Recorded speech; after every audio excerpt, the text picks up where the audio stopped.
ಆ ಲೀಲೆಗಳನ್ನ ಕೇಳಿದ್ರೆ ಅಗಾಧವಾಗಿರ್ತಕ್ಕಂಥ ಲೀಲೆ. ಯಾವಾಗ ಮಕ್ಕಳಿಗೆ ಕಷ್ಟ ಬಂದೊದಗಿತ್ತು, ಅಮ್ಮ ನಮ್ಮನ್ನ ರಕ್ಷಣೆಯನ್ನ ಮಾಡುವವರಾರು, ನಮ್ಮನ್ನ ಕಾಪಾಡುವವರಾರು? ಜಗತ್ತಿನೊಳಗ ತಾಯಿ ಇಲ್ಲದೆ ಯಾವ ಮಕ್ಕಳನ್ನ ರಕ್ಷಣೆಯನ್ನು ಮಾಡ್ಲಿಕ್ಕಾಗೋದಿಲ್ಲ. ಅಮ್ಮ ಬಹಳಷ್ಟು ಕಷ್ಟ, ಮಹಿಷಾಸುರನ ಆರ್ಭಟದಿಂದ ಬಹಳಷ್ಟು ಕಷ್ಟ ಬಂದೊದಗಿದೆ. ಆ ಕಷ್ಟವನ್ನ ದೂರ ಮಾಡು. ದೇವಲೋಕದಲ್ಲಿರುವಂತಹ ನಮ್ಮೆಲ್ಲ ಶಕ್ತಿಗಳನ್ನ ಕಸಿದುಕೊಂಡಿದ್ದಾನೆ ಮಹಿಷಾಸುರ. ಆತನ ಉಪದ್ರವ, ಆತನ ಉಪಟಳ ಬಹಳಷ್ಟು ಆಗಿದೆ. ಆತನಿಂದ ನಮಗೆ ತೊಂದರೆಯಾಗಿದೆ ಅಂತ ಅನಂತರಿಂದ ಪ್ರಾರ್ಥನೆಯನ್ನ ಮಾಡಿದಾಗ ದೇವಿ ಮತ್ತೆ ದರ್ಶನವನ್ನು ಕೊಡ್ತಾಳ.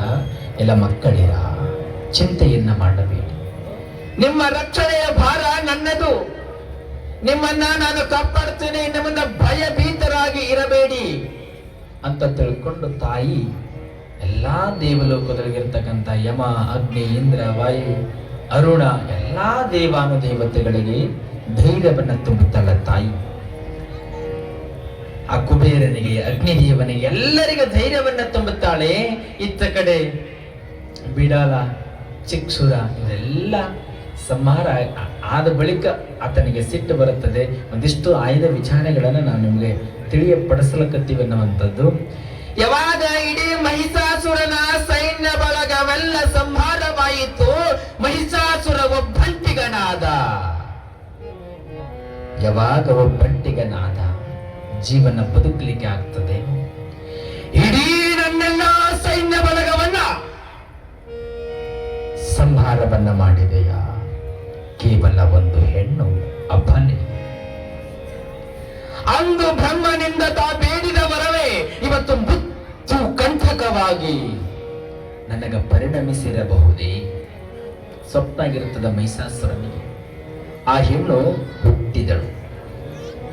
ಇನ್ನ ನನಗ ಮರಣವೇ ಗತಿ ಎನ್ನುವಂಥದ್ದು ಯಾವಾಗ ಸ್ವಪ್ನದ ಮುಖಾಂತರವಾಗಿ ತಿಳಿಯಿತು. ಒಂದು ಹೆಣ್ಣು ರಣರಂಗದೊಳಗ ನನ್ನ ಜೊತೆಯೊಳಗೆ ಯುದ್ಧವನ್ನು ಮಾಡಿ ಜಯಿಸಬಲ್ಲಳೆ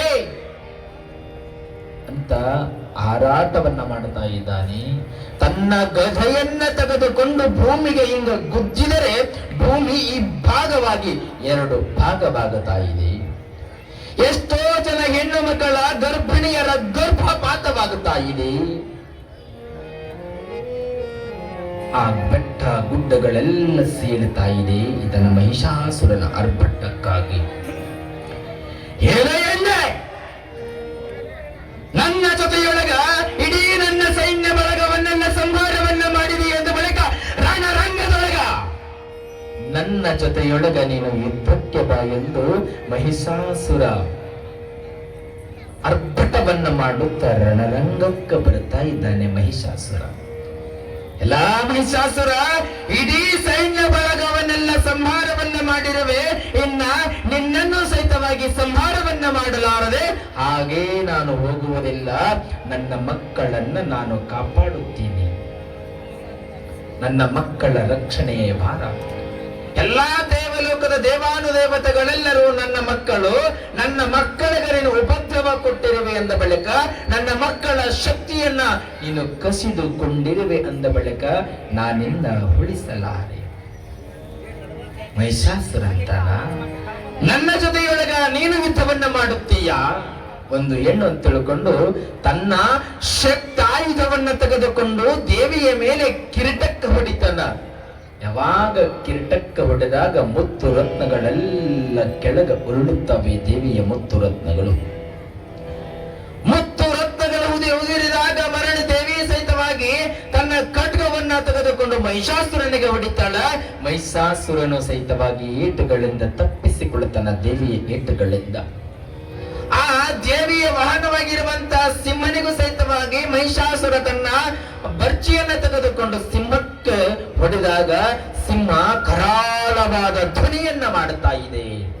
ಯಾವಾಗ ಸಿಂಹ ಕರಾಳವಾದ ಧ್ವನಿಯನ್ನ ಮಾಡಿತು, ದೇವಿಗೂ ಸಹಿತವಾಗಿ ಮಹಿಷಾಸುರ ಬಡಿಯುವಂತ ಸಂದರ್ಭದಲ್ಲಿ ಇತ್ತ ಕಡೆ ದೇವಾನುದೇವತೆಗಳು ಆ ಯುದ್ಧವನ್ನ ನೋಡಲಾರದೆ ಒಂದಷ್ಟು ಜನ ಮೂರ್ಛೆ ಹೋಗ್ತಾರೆ. ಯಾವಾಗ ಮೂರ್ಛೆ ಹೋಗಿರುವಂತಹ ಸಂದರ್ಭದಲ್ಲಿ ಎಲ್ಲ ಮಕ್ಕಳಿರ ಭಯವನ್ನ ಪಡಬೇಡಿ, ಅಂತ ಕಠಿಣ ಪ್ರಸಂಗ ಯುದ್ಧವು ನಡೆದರೂ ಸಹಿತವಾಗಿ ಚಿಂತಾಜನಕ ಸ್ಥಿತಿಯೊಳಗ ಇರಬೇಡಿ, ನಿಮ್ಮನ್ನ ಕಾಪಾಡುತ್ತೀನಿ, ಧೈರ್ಯದಿಂದ ಇರಿ ಅಂತ ತಿಳ್ಕೊಂಡು ತಾಯಿ ಹೇಳ್ತಿದ್ದಳು. ಒಂದಿಷ್ಟು ಜನ ಮೂರ್ಛೆ ಹೋಗ್ತಾರೆ, ಒಂದಿಷ್ಟು ಜನ ಮಾತ್ರ ಆ ದೇವಿ ಮತ್ತು ಮಹಿಷಾಸುರ ಯುದ್ಧವನ್ನ ನೋಡ್ತಾರ. ಮಹಿಷಾಸುರ ತನ್ನ ಶಕ್ತಿಯ ಬಾಣಗಳನ್ನ ತೆಗೆದುಕೊಂಡು ದೇವಿಯ ಮೇಲೆ ಹೊಡಿತಾನ. ದೇವಿ ಸಹಿತವಾಗಿ ಮಹಿಷಾಸುರನ ಬಿಟ್ಟಿರುವಂತಹ ಬಾಣಗಳಿಂದ ತಪ್ಪಿಸಿಕೊಳ್ತಾಳ. ಮಹಿಷಾಸುರನಿಗೆ ದೇವಿ ಆ ಮರ್ದಿನಿ ಅವತಾರವನ್ನ ತಾಳಿ ಬಾಣಗಳನ್ನ ತೆಗೆದುಕೊಂಡು ಹೋಗಿದ್ದಾಳೆ. ಏನು ಬಾಣಗಳನ್ನ ತೆಗೆದುಕೊಂಡು ಹೊಡೆದರೂ ಸಹಿತವಾಗಿ ಒಂದೇಟು ಸಹಿತವಾಗಿ ಮಹಿಷಾಸುರನಿಗೆ ಬೀಳುತ್ತಿರಲಿಲ್ಲ. ಮಹಿಷಾಸುರ ತಪ್ಪಿಸಿಕೊಳ್ಳುತ್ತಿದ್ದ, ಮತ್ತ ದೇವಿಯು ತಪ್ಪಿಸಿಕೊಳ್ಳುತ್ತಿದ್ದಳು.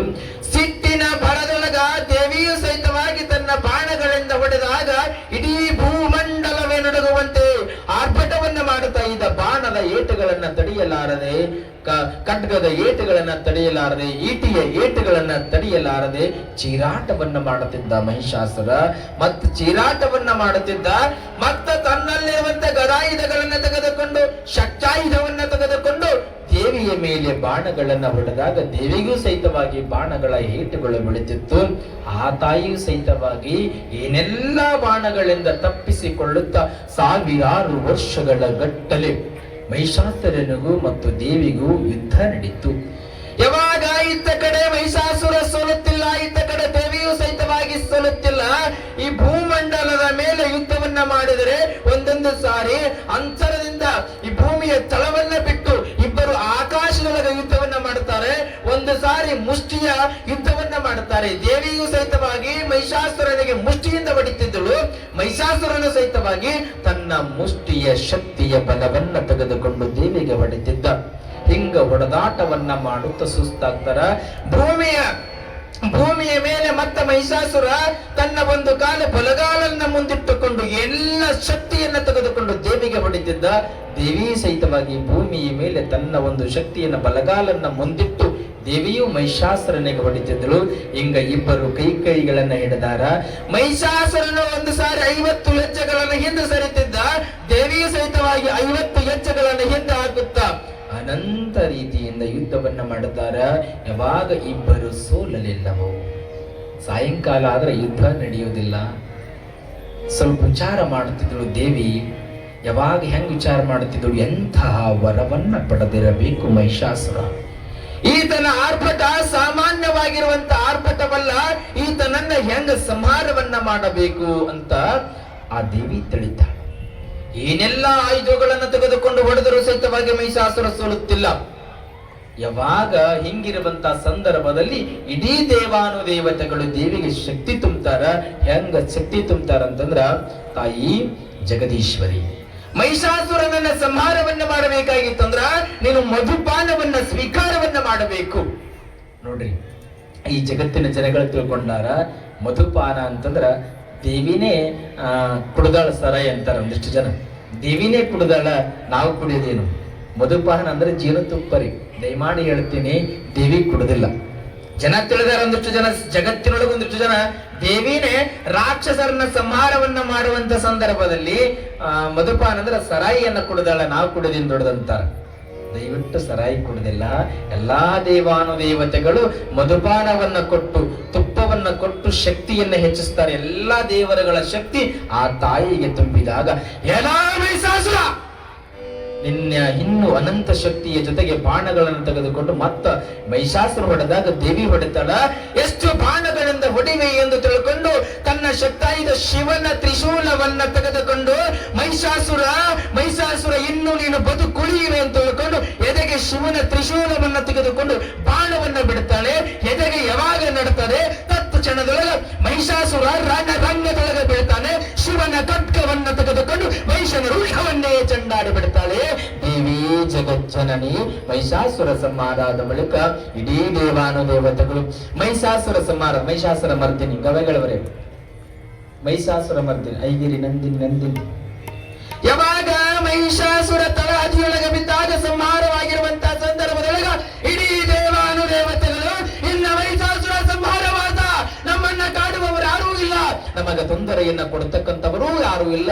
ಇನ್ನ ತಾವಿ ಜಗಜ್ಜನನೇ ಜಗದೀಶ್ವರಿ ನಮ್ಮನ್ನ ಕಾಪಾಡಿದಳು, ನಮ್ಮೆಲ್ಲಾ ಶಕ್ತಿಗಳನ್ನ ಮರಳಿ ಕೊಡ್ತಾಳೆ ಅಂತ ತಿಳ್ಕೊಂಡು ಸಂತೋಷ ಭರಿತರಾಗಿ ಎಲ್ಲಾ ದೇವಾನುದೇವತೆಗಳು ದೇವಿಗೆ ಜೈಕಾರವನ್ನ ಹಾಕುತ್ತಾ ಮಹಿಷಾಸುರನ್ನ ಸಂಹಾರವನ್ನ ಮಾಡಿರ್ತಕ್ಕಂಥ ಮಹಿಷಾಸುರ ಮರ್ಧಿನಿ ಎನ್ನುವಂಥದ್ದು ಗವಾಯಿಗಳ ಐಗಿರಿ ನಂದಿನಿ ನಂದಿತ ಮೋದಿನಿ ಸ್ಕಂದ ವಿನೋದಿನಿ ನಂದನುತೆ ಗಿರಿವರವಿಂದ ಶಿರೋಧಿನಿ ವಾಸಿನಿ ಶಂಭುಲ